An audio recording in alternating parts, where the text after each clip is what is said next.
நம்ம வந்து பாவக்காய் காரக்குழம்பு தான் செய்ய போகிறோம். அதுக்கு நம்ம ஃபஸ்ட்டு நல்லெண்ணெய் ஊற்றிக்கும்.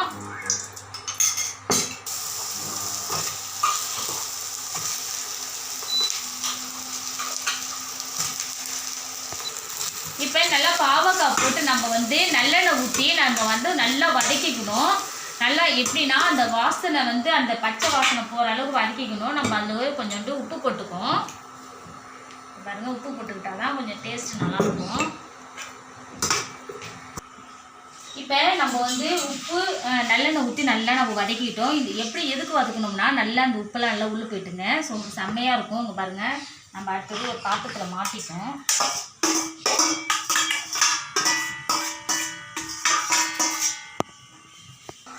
நம்ம அந்த கடாயில் நம்ம வந்து எடுத்து வச்சுட்டு நம்ம வேறு கடாயில் வந்து என்ன செய்கிறோம், நம்ம எண்ணெய் ஊற்றுறோம். ஃபஸ்ட்டு எண்ணெய் ஊற்றிக்கணும். நல்லெண்ணெய் காரக்குழம்புக்கு வந்து நல்லெண்ணெய் தான் ஊற்றணும். பாவக்காய் குழம்புக்கு நம்ம வந்து எண்ணெயை ஊற்றிட்டு நம்ம வந்து இது குழம்பு வடவும் தாளிப்பு வடவும் இது வந்து நான் வெய்ய நாள் வரட்டும் தாளிப்பு வடம் எப்படி போடுதுன்னு நான் வந்து உங்களுக்கு நான் வீடியோவில் நான் போடுறேன், நீங்கள் பார்க்கலாம்.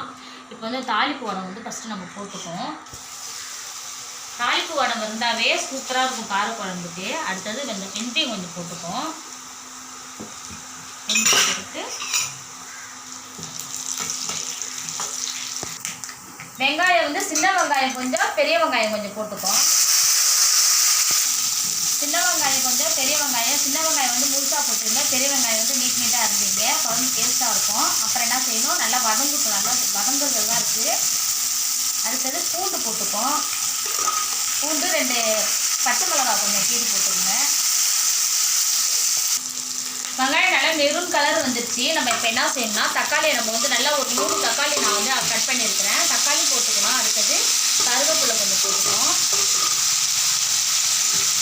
நல்லா இது வதங்கிறதுக்கு கொஞ்சம் நம்ம வந்து உப்பு கொஞ்சம் போட்டுக்கோம்.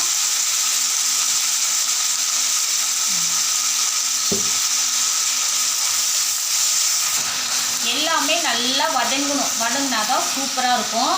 இப்போ நம்ம வந்து பாவக்காய் குழம்பு வந்து பசங்களுக்கு நம்ம வந்து நேராக கொடுத்தா சாப்பிடவே மாட்டாங்க. இதுமாரி காரக்குழம்பு தோசைகளில் போட்டு கொடுக்கும்போது அவங்க விரும்பி சாப்பிட்டா உடம்புக்கு ரொம்ப நல்லதுங்க. இதே போலவே நான் செய்கிற மாதிரியே பிள்ளைங்களுக்கு செஞ்சு கொடுங்க. உப்பு இது எதனால நான் உப்பு வந்து எண்ணெயும் போட்டு வதக்கி வச்சுருக்கேன்னா இதில் உப்பு இறங்குதுன்னா கசப்பு தன்மைலாம் கொஞ்சம் போயிடும். பசங்க நல்லா சாப்பிடுவாங்க. எல்லாமே நல்லா வதங்கி இங்கே பாருங்கள், நல்லா வதங்கி நல்லா வந்துருச்சு. இந்த டைம் நம்ம என்ன செய்யணும், பாவக்காவை நம்ம வந்து அப்படியே இந்த பாத்திரத்தில் பாருங்க அப்படியே வச்சுக்கணும்.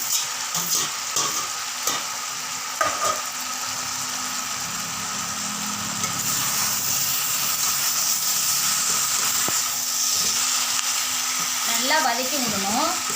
வதக்கினா தான் நல்லா குழம்பு நல்லா அந்த கசப்புலாம் எதுவுமே இருக்காது. சூப்பராக இருக்கும். பாவக்காய் குழம்பு மாதிரினே தெரியாது, அம்மா அழகாக இருக்கும்.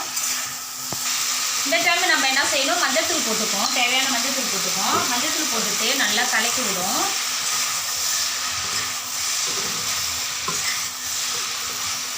சூப்பராக வாசனை வருதுங்க. நல்லா அந்த சின்ன வெங்காயம் முழுசாக பூண்டு கருவேப்பிலை தக்காளி வெங்காயம்லாம் போட்டு வதக்கும்போது அவ்வளோ அருமையாக வாசனை வருது. இப்போ நம்ம வந்து இது வீட்டுத்தூளுங்க. வீட்டுத்தூள் வந்து நம்ம தேவையானது காரத்து அந்த மாதிரி போடுங்க. நான் ஒரு 3 ஸ்பூன் போட்டிருக்கேன். போட்டுக்கிட்டு நம்ம நல்லா அப்படியே கிளறி விடணும். அழகாக எல்லாம் மிளகாய் ஃபுல்லாக அது உள்ளே போடணும். மிளகாத்தூள் எல்லாம் நல்லா கரெக்டாக ஒன்று கூடி வரும்போது நல்லாயிருக்கும். சூப்பராக ரெடி பண்ணி ஒன்றா வந்துருச்சு. இப்போ இந்த டைம் நம்ம வந்து நல்லா புளி தண்ணி நல்லா கரைச்சி வச்சுக்கிட்டு நம்ம ஊற்றணும்.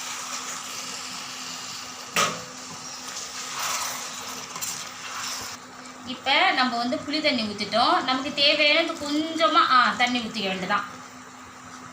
தண்ணி ஊற்றிட்டு எல்லாம் உப்புலாம் கரெக்டாக இருக்கான்னு பார்ப்போம். இப்போ நல்லா கொதி வர வரையும் நம்ம மூடி போட்டுடும். அப்படியே இருக்கட்டும். செம்மையாக இருக்குது பாருங்கள்.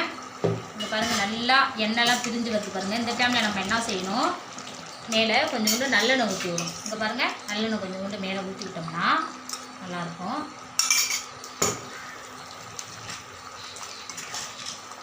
செம்மையாக இருக்குது பாருங்க. இங்கே பாருங்கள், இந்த டைமில் நம்ம நல்லெண்ணெய் ஊற்றிட்டு இதுக்கு மெயினாக நம்ம என்ன செய்யணும், இன்னொன்று நாட்டு சர்க்கரை.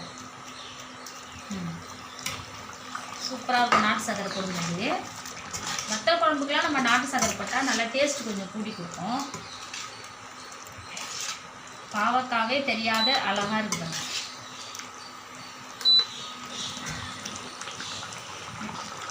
கருவேப்பிலை கொஞ்சம் போட்டுக்கணும். இப்போ நம்ம வந்து நல்லா நாட்டு சர்க்கரை அப்புறம் கருவேப்பிலை நல்லெண்ணெய் ஊற்றி இங்கே பாருங்கள் சூப்பராக வந்திருக்கு பாருங்கள். அழகாக பாருங்கள் செம்மையாக இருக்குது பாருங்கள். இப்போ எங்கள் பையனுக்கு தான் நான் கொடுக்க போகிறேன். அவங்க சாப்பிட்டுட்டு என்ன சொல்கிறாங்கன்னு பார்ப்போம். இங்கே பாருங்கள் எண்ணெய்லாம் பிரிஞ்சு செம்மையாக வந்திருக்குது.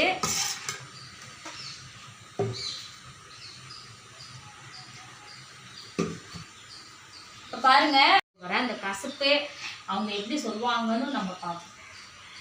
பாருங்க பாவக்காவும் எடுத்துருக்கேன். பாவக்காய் இல்லை நின்று சாப்பிடுங்க. எப்படி செல்ல இருக்குது? நல்லா இருக்குதுங்களா? சூப்பராக கசப்பு தெரியுதுங்களா? தெரியல. இப்போ நானும் சாப்பிட்டு பார்க்குறேங்க பாருங்க.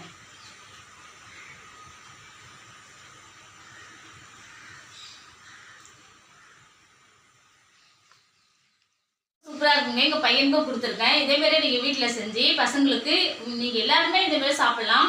குழம்பு பாருங்கள் எப்படி இருக்குது பாருங்கள். செம்மையாக இருக்குது பாருங்கள். எல்லாத்துக்குமே வச்சு சாப்பிட்லாம். இதேமாரி வீட்டில் நீங்களும் செஞ்சு கொடுங்க. இந்த வீடியோ பிடிச்சிருந்தா லைக் பண்ணுங்கள், சப்ஸ்கிரைப் பண்ணுங்கள். பாய்.